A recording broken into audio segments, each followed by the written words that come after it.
কাকাবু কাঞ্চন কেন? হ্যাঁ কাঞ্চন কেন?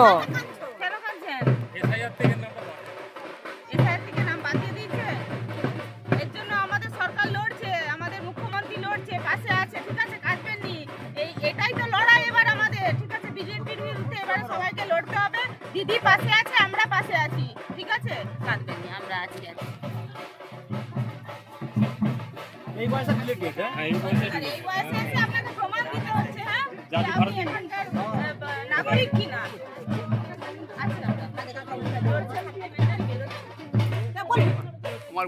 আচ্ছা, আমরা আছি, দিদি লড়ছে, আমরা আছি, ঠিক আছে? এটাই আমাদের লড়াই, বিজেপির বিরুদ্ধে এবারে লড়াই। এসআইআর এর নাম করে মানুষকে লাইনে দাঁড় করেছে, ঠিক আছে? যারা এই মানুষটি এত বছর ভোট দিয়ে এসছে, এই বয়সে এসে তাকে নাগরিকত্বের প্রমাণ দিতে হচ্ছে। তার জন্য কিন্তু লড়াইটা দিদি করছে এবং আমরা তৃণমূল কংগ্রেসের কর্মী সমর্থক সবাই আছি এনার পাশে। আমরা আছি, কথা দিয়ে যাচ্ছি, আমার দিদি আছে, পাশে আছে।